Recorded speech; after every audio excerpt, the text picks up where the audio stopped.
झूठे मुकदमा में फंसा करके कितना सीबीआई, ईडी और इनकम टैक्स के द्वारा छापा मरवाने का काम किया, कुछ निकला? कुछ नहीं निकला। और इन लोगों के टॉर्चरिंग से आज हमारे नेता को जो बीमार चल रहे थे और बीमार हो गए हैं। 3 दिन पहले गृह मंत्री अमित शाह आए हुए थे। उन्होंने लालू जी पर कटाक्ष करते हुए कहा कि लालू जी को शर्म नहीं है, गौ माता का चारा भी खा गए। इस पर क्या कहिएगा? देखिए, हम तो आपके यूट्यूब के माध्यम से इस देश के गृह मंत्री जो अपने आप को कहते हैं अमित शाह जी, मैं उनको कहना चाहती हूँ, उस तारीपार आदमी को जिनको अपने राज्य में रहने की इजाज़त कानून ने नहीं दिया, तारीपार करार दे दिया, वो आज देश का दुर्भाग्य है कि ऐसे लोग आज देश में गृह मंत्री बने हुए हैं और बिहार आके बोलते हैं।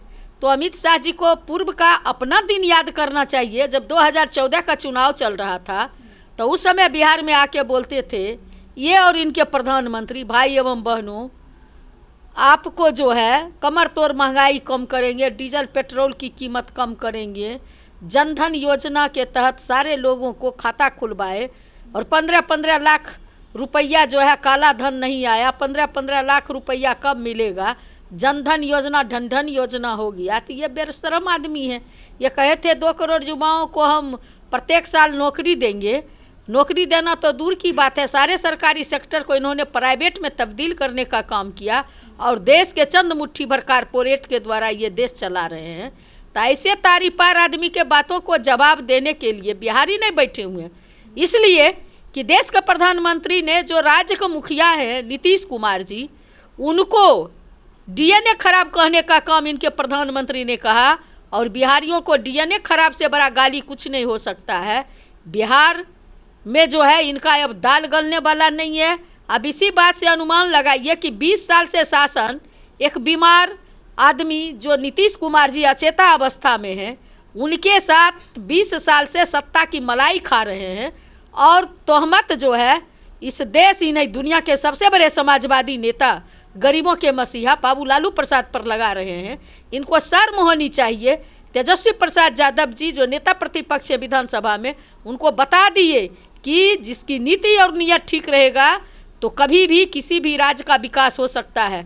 मैं अमित शाह जी से पूछना चाहती हूँ कि क्या अमित शाह जी, बिहार को विशेष राज्य का दर्जा मिल गया, विशेष पैकेज मिल गया क्या? आप आके बिहार में बोलते हो तो सबसे पहले यहाँ के मुख्यमंत्री गिड़गिड़ाते रहे कि पटना यूनिवर्सिटी को सेंट्रल यूनिवर्सिटी का दर्जा दे दीजिए। क्या आपने सेंट्रल यूनिवर्सिटी का दर्जा दे दिया क्या? बाबू लालू प्रसाद यादव जी जब थे तो 3 सेंट्रल यूनिवर्सिटी बिहार में कायम हुआ।